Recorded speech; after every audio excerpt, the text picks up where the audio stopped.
strategy, design, marketing, UX, digital. development. This is Agencies That Build. This show is dedicated to leaders and teams that design and deploy in the digital world. My name is Jessie, and I'm a marketer and an agency owner. And I'm Varun. I'm not a marketer, but a coder and an agency partner. This show is sponsored by Together We Ship. On a mission to help agencies grow. All right, rock on. Here we are. Varun, my friend. How are you? You've got the world behind you. I know, finally. Isn't that a globe? It is a globe. It's a globe. It's a talking globe. I just got for my kids. It's interesting because it has a pen and you can actually point on the map anywhere, and it talks about that country and some interesting facts about it. So it's very interactive. Yes. It's way better than the spin the globe, point to a spot, go look it up in the Encyclopedia Britannica of the olden days. Exactly. Find a location. Taking this next level. So great. Mm-hmm. Who do we have today? Who is our guest? Tell us about it.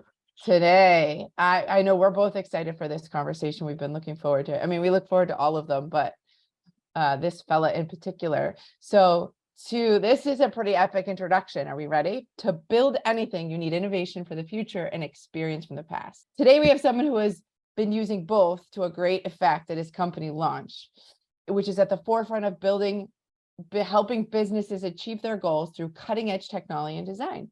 Apart from being a great leader, he volunteers in the advisory board for Atlanta Community Food Bank's Hunger Walk Committee and co-hosts the webcast SpeedBumps Live. Welcome to the program, founder and CXO of Launch, a digital and creative services agency, Javier Santana. Thank Javier. you. That was so nicely done. I appreciate it. Not my best work, but you're pretty epic. It makes me sound a little bit bigger than I am, but thank you. All right, so here's my icebreaker question before we get into the myth. How many cups of coffee do both of you have this morning?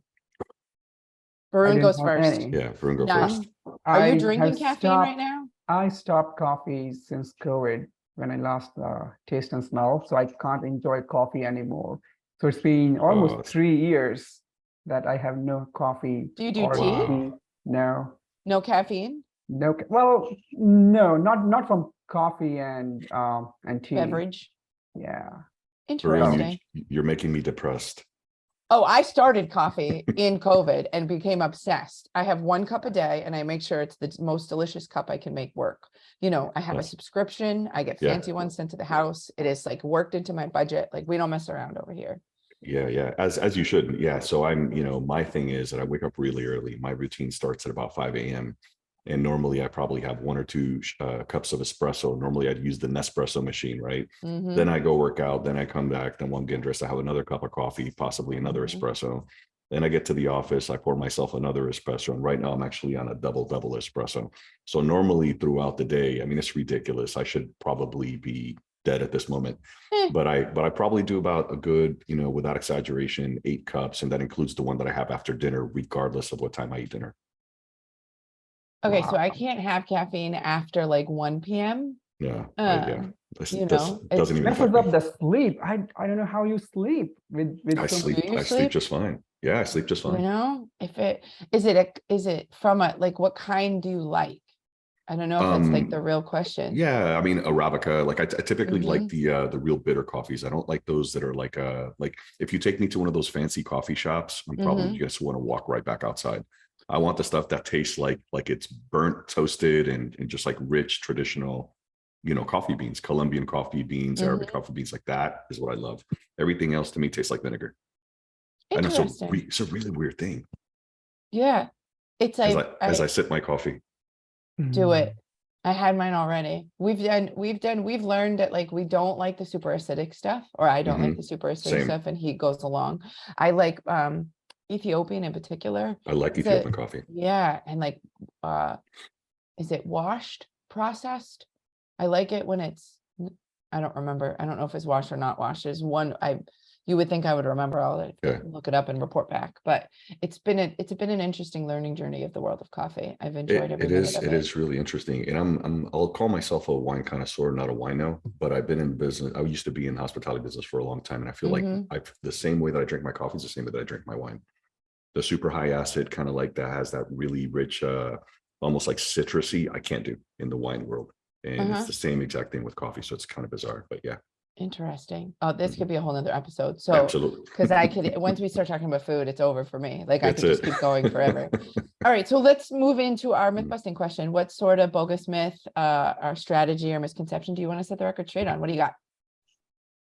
So it's an interesting one, right? Because I've been in this business for a long time, and this is my third run as an entrepreneur with an agency, the only one that has succeeded. And the myth is that if you build it, they will come. You have a lot of folks that are extremely talented, whether you're creative, whether you're just an extremely talented salesperson, whatever that may be. The moment that you decided to start your agency, you said, I'm going to open the doors, the floodgates are going to open, we're going to make a shit ton of money, and it's going to be incredible. And that is just not the case. I think that we can go deep into what it really takes, but what it really takes is a lot of grit, a lot of hard work, a lot of, just ability to fail fast and accept failure, and learn those lessons and keep going. But it's just a big myth. You hear people talk about it all the time. And I have creatives that are friends that have called me 6 months after they started their agency. And they'll tell me, dude, I can't get a lick of business in the door. What am I doing wrong? Like, you're focusing on the wrong things. Right? You have this beautiful portfolio and you think people are going to look at that and it's sexy and I want to work with you. And that's not really what sells. So that's the biggest one. And we could talk about that one for 30 minutes. I won't do that. But it's a mistake that I made very early on in my career. Well, now you're going to have to give away a nugget of like, what does sell? Like flip that script. And you have a really interesting, journey to get to the point of even having this conversation of us. So I want to go back and talk a little bit about that, but what worked? What is it? What is the for you anyways? There's no real magic sauce to it. The reality is that you have to really be a good client partner. I don't care what you're working with. You could be working with a $200 project, doing a simple overview. You just have to be someone who is willing to listen, to make sure that they're providing the proper guidance for that customer, that client, making sure that you're just basically doing your best work and just always giving it your all. And those clients will become your biggest sales folks. For the first 8 years of launch, 9 years of launch, we never had external sales. Never. It was 100% referral, with the exception of every once in a while we get somebody knocking on our door that heard of us or that they saw some work that we did, but it was all referral business. And I'll even tell you that some of our initial clients, I'll give the example of Salesforce. We did our first project with Salesforce 9 years ago. Right. And the very first person that we interacted with, which is now someone I consider a friend, Bill Reed, he basically was such an excellent partner. We worked, well together. We had incredible chemistry that turned into more work and so on and so on. And before you know it, we were doing 25 projects for Salesforce per year with a small team. So that's just a good example of, if you just take a moment to look at the people that you're serving, right, to be a great client partner, to make sure that you're always trying to make them look as good as possible, give them the projects, or should I say the results that they need, do your research, like just be a good partner. That's all it is. And I'll drop one in there. There's a really incredible book. Jared Belsky was a former founder of 360i. He wrote a book called The Great Client Partner. And I use that term a lot because it's a really great book. And he really captures what it's like to be someone on the agency side, and the empathy that you need to understand what these folks are dealing with. You are not their priority. They're working in, a web, an ecosystem that is moving really incredibly fast. And you just have to take a moment to be empathetic to what everybody's going through. As you were talking about, how you have worked and interacted with the client, I'm curious to know how is your agency set up? Meaning you don't have any sales, so you did not have to do any sales per se. It was mostly referral business. Was it always you who was? Past tense. Okay. Yeah. In the past, it was always we're like, one of the keys to us being a small business at the time was that, and let me rewind for a second. I worked for a corporation and I managed agency relationships for a while. And many a times I sat at a conference room table where there was a lot of suits with a lot of opinions that were charging a lot of dollars that have absolutely nothing to do with the work, right? Then they go away and they send you some junior talent that they picked up to do this work, and the work is not what you expected, right? So I sell you the dream with my A team, and then I throw in my freshly hired juniors, and it becomes very challenging. During the time that I was managing those relationships, I learned a very valuable lesson. And it was that if you don't have something to contribute, you do not come to the table, right?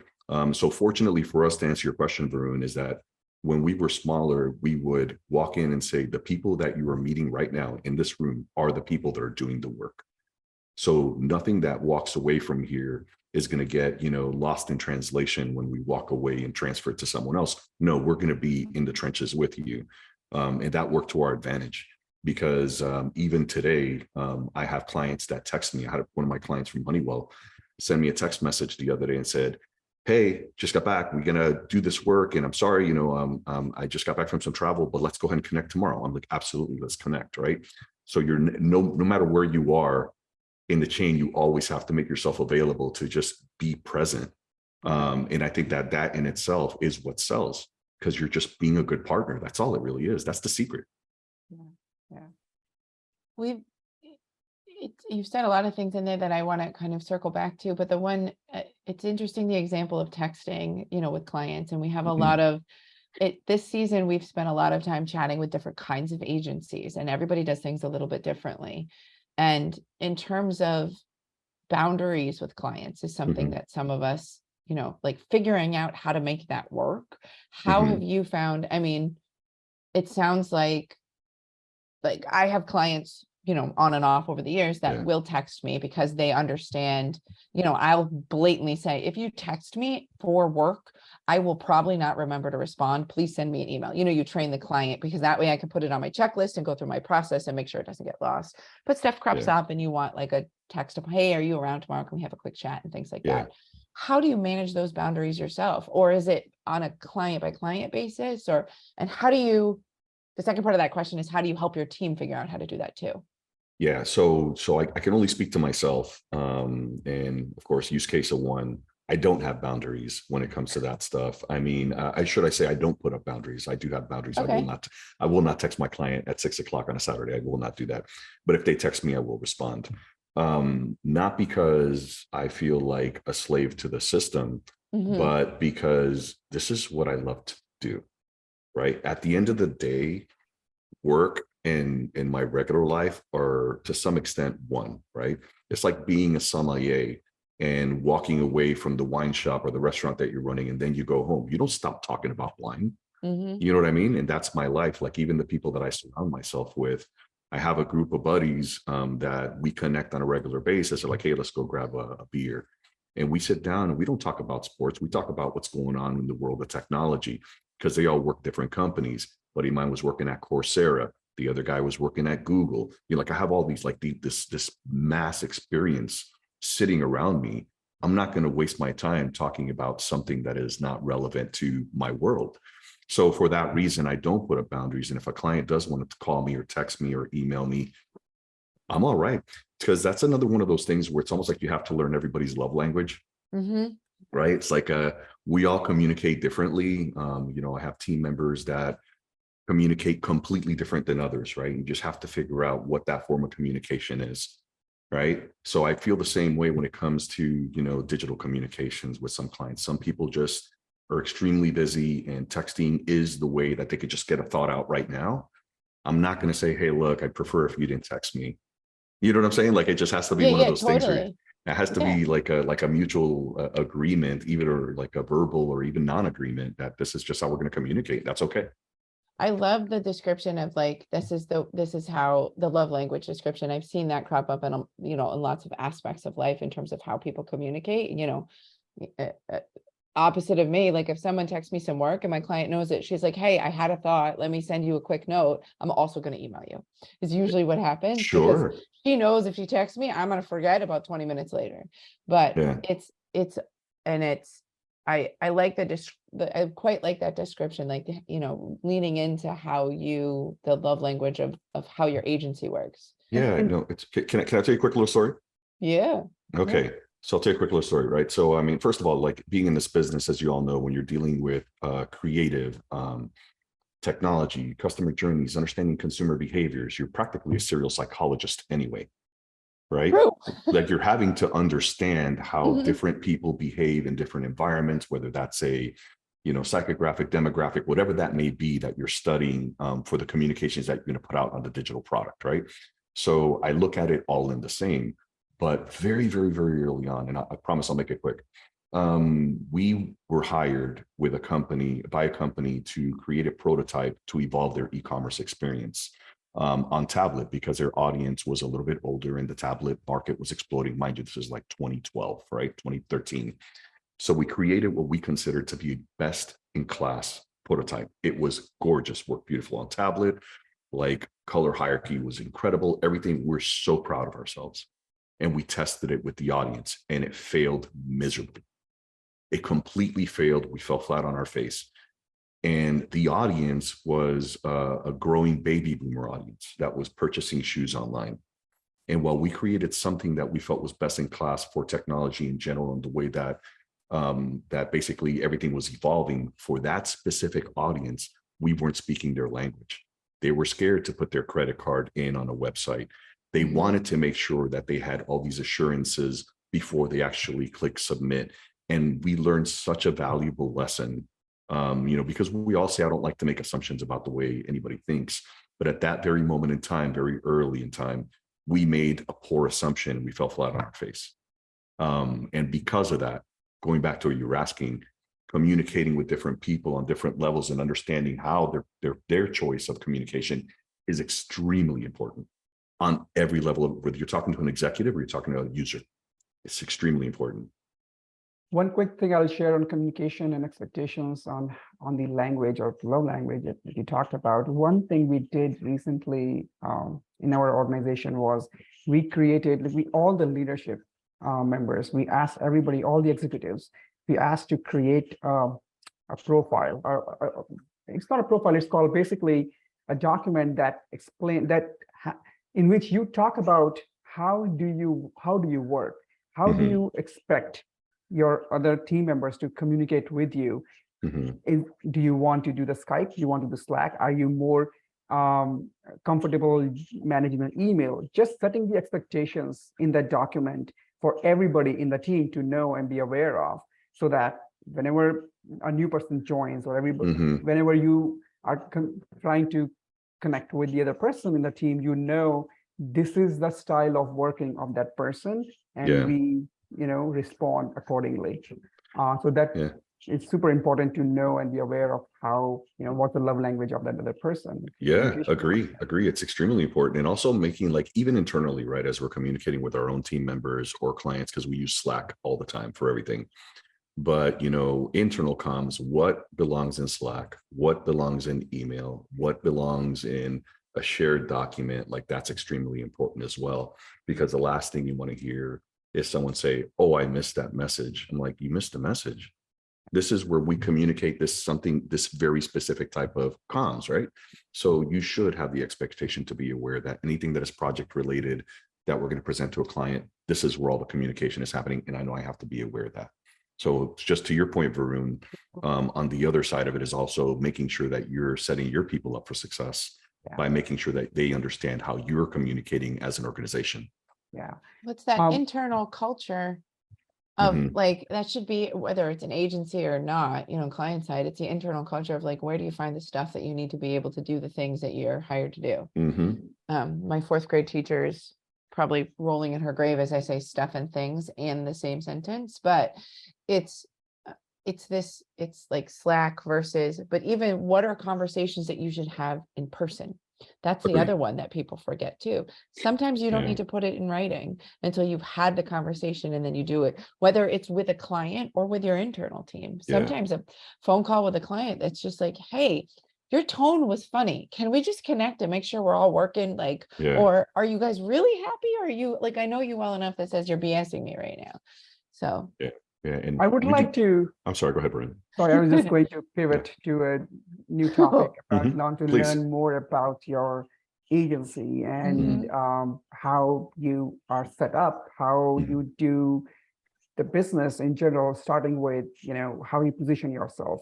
How do you intake? How do you take the new customers in? Like, like you had like now you have a new process from the past, like you were doing earlier high touch earlier, but now I'm assuming you are, you have moved on from that and are doing, you have set up the teams and processes. So we'll talk about that a little bit. Absolutely. I think that, in any conversation, and most recently, we just landed a pretty large project with a company that we're very excited to work with, that is in IT managed services space.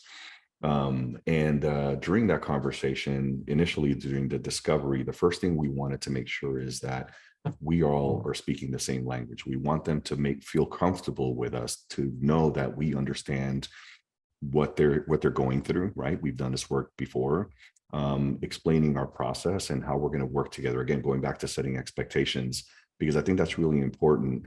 So what we'll tell our client, and then what we'll end up doing is one-to-one, like there's no surprises, even during the process, we don't go away, for a few weeks and then show you something, some big ta-da moment.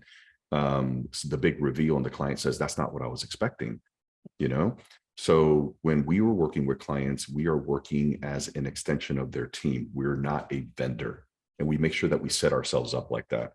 We're working with you hand in hand. And we've had many clients tell us that we really felt like you guys were just part of the company. Like a couple of times, I'm like, I was trying to figure out why your email wasn't in when I was going to invite you to the picnic. And then I realized that you actually don't work here. You know what I mean? So it's like one of those situations, which is really lovely to hear, right? Yeah, what a compliment. It's what a compliment, right? But I think that for us, what we really try to do is, first and foremost, is understand the problem space and really spend some time there. Because oftentimes people will come to you and say, and I got many examples of this that didn't necessarily work out to our favor, but somebody will say, I have this problem. I'm not getting conversion. I need a new website, and that's going to fix all our problems. Can you help us? And we'll say, okay, well, you need to give us some time to dig under the hood and see what's really going on. Let's look at your traffic. Let's look at your customer. Let's really take a moment to do that big discovery, right? That research and discovery. And then the outcome of that oftentimes is not exactly what the client or the business thought that the problem was. Probably right? 90% of the time, not what they It's thought it was. and luckily we have some very sophisticated clients, so it's less now than it was in the past. That's good. But I think that it's one of those situations where we're in a position now where folks are coming to us. I have a client that's now we're on our second engagement with them, and he was with a company before. Now he's with another company, and he called us up and specifically said, let me tell you all my problems. Let me tell you what I need, to do. These are my goals. These are my KPIs. What should I be doing differently? Like, that's what I want to hear, right? Because that client is not only is he extremely intelligent, but he's very, very aware that he doesn't have all the answers. So he wants somebody to come from with an outside view, even that's not looking at what he's looking at every day, to understand what some of the gaps may be in their process or the experience, or maybe it's an experience that does not exist, but we have to take a moment to really explore that, to do that discovery. Otherwise, the lipstick on a pig scenario, right? You could redesign the website, tenfold, and it's not going to do anything because you still have the content strategy problem, or you may not be speaking to the right audience, or there's 5 clicks when it should be 1. Like, there's a lot of things that we have to understand as we're going deep into that discovery. And I'm very fortunate to have an incredible team that does exactly that. Content strategy, research, like digital strategy, they just know how to dig to find those things. So that's really how we work. Like, we start with that piece, and then we inject ourselves into the company, and we're working. We over communicate. I'll hit my client up on Slack. Yesterday, I was like, hey, what's up? Hey, can I ask you a quick question? They're like, yeah, I'm here. Da, da, da. We have, have a quick conversation. Done. Not a, hey, can I schedule 15 minutes on your calendar? Tell me when you're available. Why? Yeah. Jesse, going back to the texting, Yeah. The over communication statement, and I know we keep this, seems to be the theme of today's chat, is around communication, but people assume, training lots of people in my career in terms of how to manage across, down, and up, which is that's a whole nother episode. But it's not over communication, it's communicating. Over communication, which you said, I had for breakfast, I had 3 pieces of toast, I had bacon, like that. Nobody needs to know. Nobody needs to know that you put your kid to bed 15 minutes late last night. Okay. But if I have a call, with a client, for example, and say the Mhm. client, here's the client call, here's what we covered, here are the next steps, Mhm. CCing you just so you're aware of what we talked about, no action needed is usually how I end Yeah, when you're communicating out and up. absolutely. Because people want to know, because they're going to get asked, your Yeah. internal clients are going to get asked by, how did that conversation with the vendor go? How did the conversation with the partner go? And if they're caught not knowing what to say, Mhm. that's a problem. And No, you're absolutely Yes. correct. And I think when I say over communicate, we're again fortunate to be able to have all these incredible tools that allow us to like do Yeah. real-time communications. But there was a time where you have, call it a weekly or a bi-weekly meeting with the client, and that's the time that they were dedicating to you. They give you that hour and a half, and that's when you have to deliver all the news, good and bad, right? We're Mhm. fortunate that now we don't have to do that. So Vivian that Yeah. runs PMO client services, she is the eagle eye of the group. She could see something falling apart 17 weeks in advance. She just has the ability to do that. So if she sees something, she'll say, okay, hey guys, it looks like there's going to be a delay for this phase, and that's when we're about to start getting into development. So I want to go ahead and raise the flag with the client now, even though it's not going to affect right now, but we want to let them know, hey, this could potentially be a delay for a week. Either we can A, make up the difference on this phase, or B, accept the delay. Which way should we go? And then now you're having a negotiation, a partnership where you can figure out, which is the lesser of the two evils, and let's figure out how to work through this together. So I think that that's extremely important, but that's where I mean like that over communication or just communication, like you say, a lot of folks don't do it well. No, they They should teach it don't. in school. Well, let me understand. Love to hear your thoughts on how do you qualify? How do you qualify a good client? Do you do like, I don't know, I mean, there could be multiple ways. There is an inbound lead or a Mhm. referral or your outreaches, but once you have a meeting, what is the communication look like?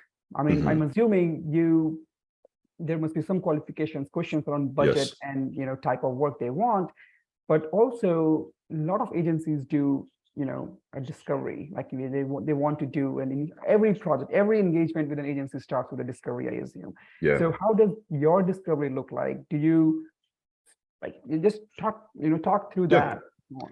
Yeah. So before I hop on a phone with anybody, I already know, if they have dogs and kids, right? And I don't mean that to be creepy, but there's information out there about that person. You look at their LinkedIn, how long they've been at the job. You look at the company, how long have they been around? How, are they cycling through a lot of CMOs? Are they going, like, you just have to understand who that client is before you even talk to them.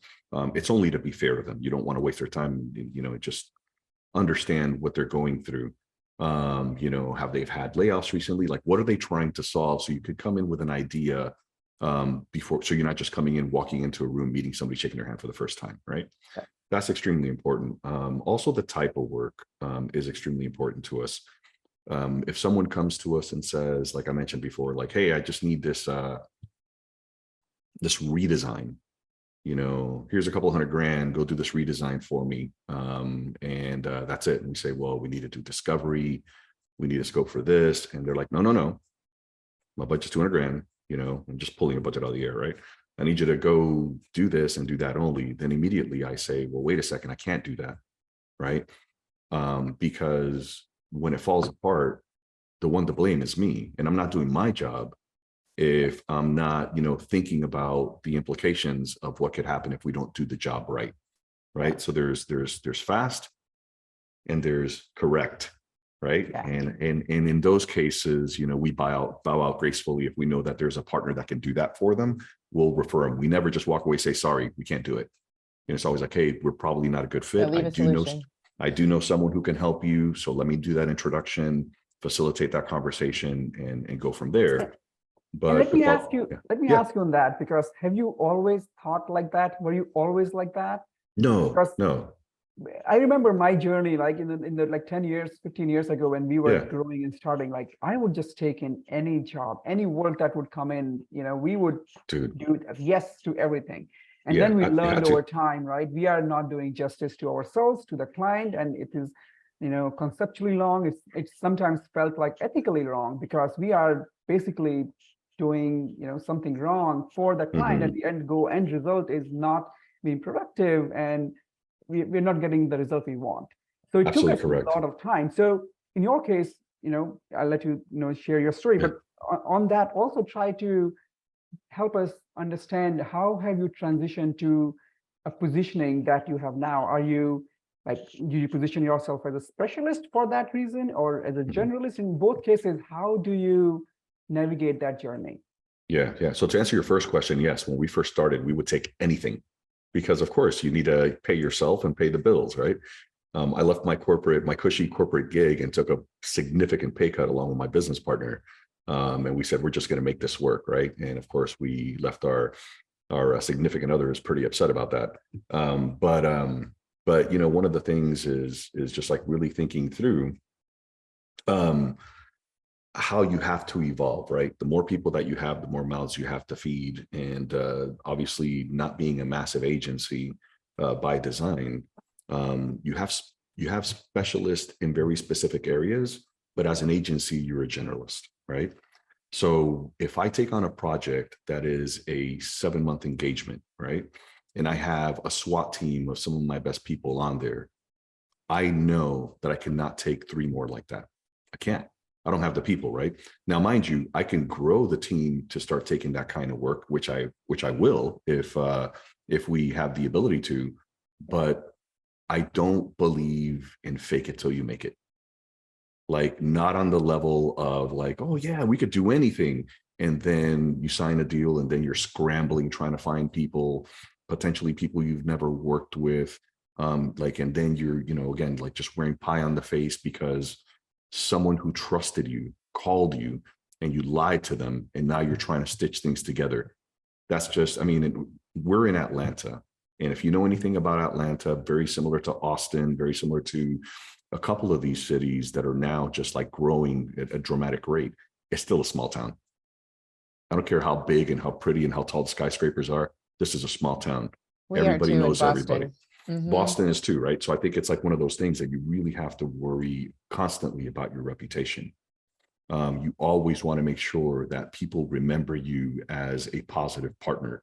You never want to be the one that somebody says, oh, Jesus, working with those guys, what a nightmare. Because that one thing is like having the finest steakhouse get a review, somebody saying that it was the most disgusting meal they ever had, right? That may deter a very, very large percentage of their customers. And we just can't, like no agency can afford that, right? You come back from that though, because I feel like we've all done it. We've all said yes to something at some point in this career path that, and maybe this is a question for both of you, because I know I've done it when I started my own agency a few years ago. I said, sure, I'll do that. I'll figure it out. Sure. Now I'll be like, if a client says, hey, can you do this? I say, I don't know how to do it. Give me a hot second to see if it's something I can figure out how to do. Let me be transparent with you about approaching it. That's, and sometimes you fall on your sword and say, yeah, I have no idea. Let me find somebody else. But you said something very key, Jesse. Yeah. You said transparency, right? Transparency gives trust. But when you're younger, you don't always know and appreciate that. Like how have you both, Varun, I can see it in the tip of his tongue right there. How have you navigated that in the past? And then Javier, same question. Like when you said yes and you screwed it up, how do you make sure that you don't get that bad Google review that haunts you forever? Well, so I was thinking when Javier said about, your reputation in the local city and town, I wonder how, if I think about it, we've been in Boston for so long, but I don't think we have like more than 5 clients from Boston. We don't get customers because we are in Boston, right? We are living in a global economy, right? So I don't care if personally for us, I don't think it's a reason that we need to maintain our reputation for the Boston customers because we hardly have any. We never had. We have few, but so from that perspective, reputation is important. Reviews are important, no doubt. But it is basically for everybody wherever we go. So that's what I wanted to respond. Like what percentage of your customers are only in Atlanta, and how do you approach that? Do you try to market only in Atlanta? I assume no, because you have probably want from anywhere. Yeah. Yeah, so I have an argument to that, right? I think that, you know, we've been working remote for quite some time. Matter of fact, we've been working flex probably since 2012, right? Um, for probably the first 5 years of our business, or maybe not the first five, maybe like 2 years into us existing, we started getting a lot of West Coast presence, and we were very, very heavily involved in the West Coast. And I will say that up to like maybe 4 years ago, 70% of our client base was in the West Coast, right?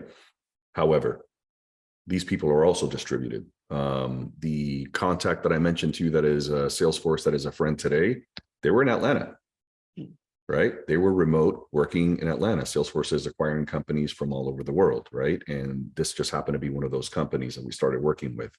Also from a recruiting standpoint, right? I want to get the best talent. And if I want to recruit somebody locally and you have a reputation of being a shit show, nobody wants to come work for you.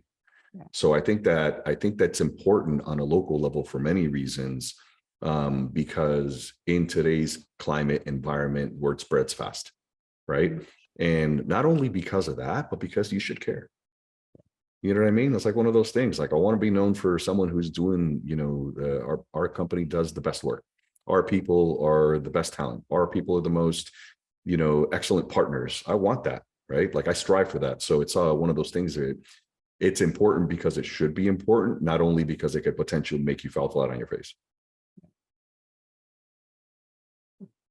I want to go back to something we talked about. I think you teased it very early on, that this is your third go round. Yes. With agencies.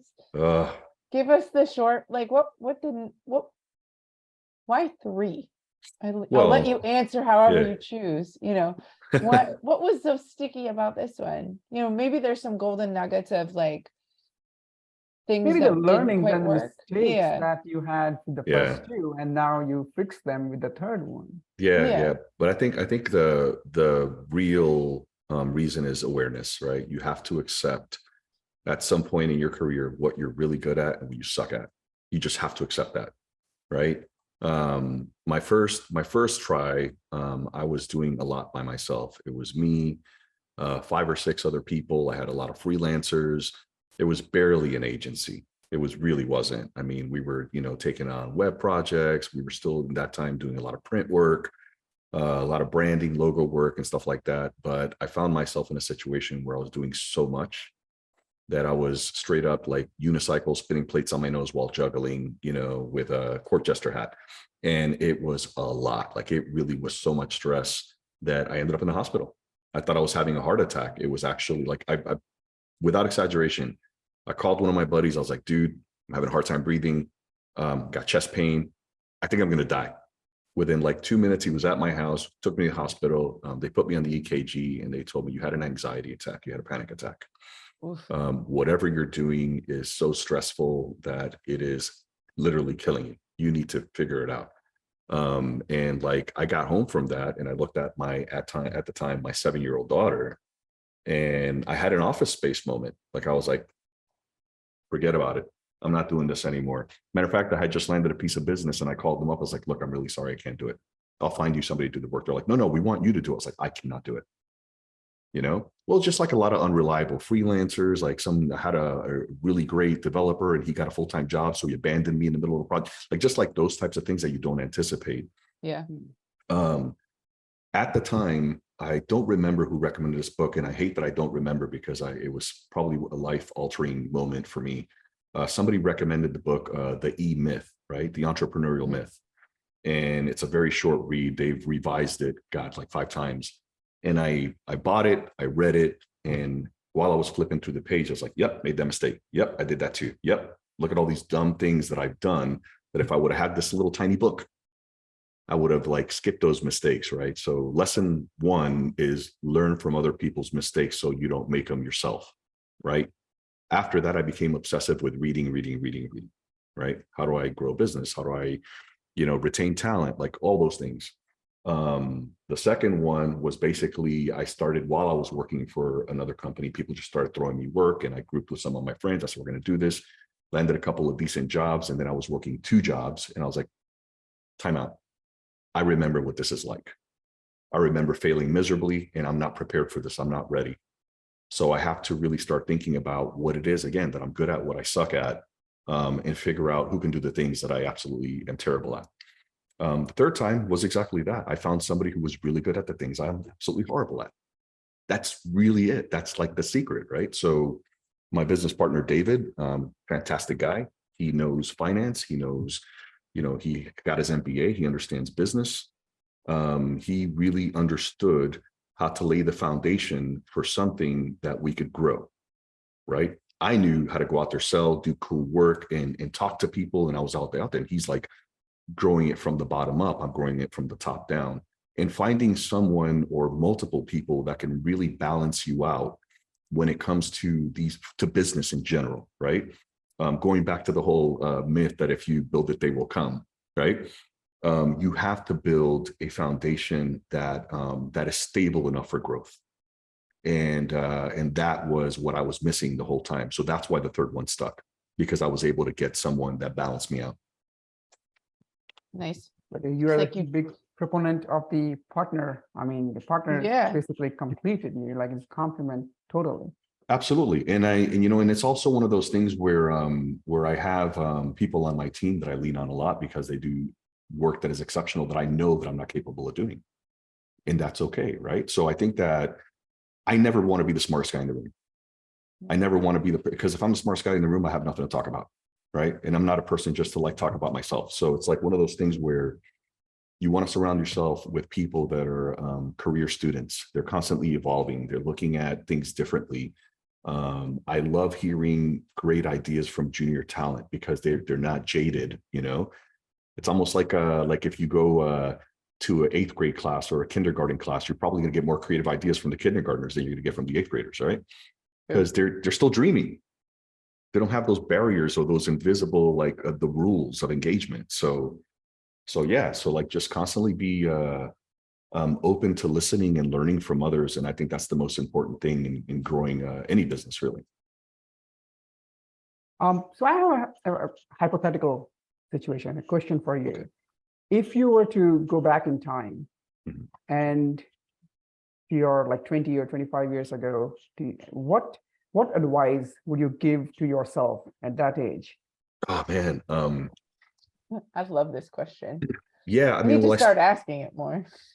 yeah. So, I mean, I started in this business really early, right? Because I started as a illustrator, and I dabbled in photography, and then I did graphic design, and eventually made my way into technology, and I wanted to do everything. I wanted to do everything. I wanted to be a designer, an art director, a developer. I wanted to do it all. Right. And I think that what I would have told myself was very similar to what I said earlier. It's like focus on the things that you're passionate about and that you can excel at. For 3.5 years, I worked on the data over cable side. All right. It's a really weird transition. My first technology gig, I was running a help desk here in Atlanta. This is one of the reasons I moved to Atlanta. A good friend of mine got me a job here. And we were basically just doing network operations, understanding communications. And I was obsessed with that because I wanted to understand why all these big, beautiful designs that we were doing were taking 8 years to load on a website, right? Like, why isn't the communication there? Like, what is with this dial-up shit? Why doesn't it work? Like, really understanding that. And I became a little obsessed with it. And for 3.5 years, I worked in that space, data over cable. We were doing proof of concepts for voice over IP. If you could remember when we actually had broadband down, which was like unregulated. So you had like as fast as the pipe would give you. And then upstream was dial-up, right? Now I'm getting more gray as I'm talking, by the way. Like my hair is falling out. But it was just one of those things where I became obsessed with it. But that's not something I did well. Matter of fact, I was fortunate that people actually let me stick around because I tried my hardest and I did good, but I didn't excel at it. So I eventually went back to creative and started working my way back. So my advice to my younger self would be like, look at the things, learn, always learn, but focus on the things that you're passionate about, because those are the things that you're going to excel at because you just can't stop thinking about it. You're just like obsessed with them. And yeah, I don't think it would have changed my career path, to be honest. I was still going to learn and dabble, but it would have definitely changed probably the 5 years prior to us starting this agency. it would have been a different focus.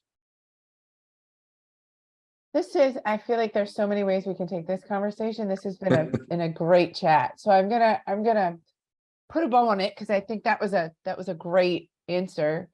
One last question. What's All right. exciting you about the future? What are you looking forward to? Oof, wow. Everything. I'm a sci-fi nerd, right? So Okay. so that should tell you everything right there. Mm-hmm. I think that I love technology and I love the space we're in where creative and technology collide because there's no room for complacency. You have to continuously have your foot on the gas, or give it an analogy, right? Your finger on the pulse, whatever. You have to really pay attention. So right now, what's happening in the world of augmented reality and how it's really becoming something that's going to be our day in our day-to-day lives rather than something for entertainment is exciting to me, and how that really becomes something that is just a part of everything. Automation, hyper automation, artificial intelligence is very exciting. My friend Emily just recently called it the enemy because she's a creative. And as creatives, we have to think about how that affects us, right? Because people will unfortunately lose their jobs. So how do we look at these things and use them as tools? Mm-hmm. Regardless, we have to obviously, be responsible with these new technologies. But what excites me is how far we've gotten and how far we will continue to go. So if you remember early 2000s, like we just went skyrocket.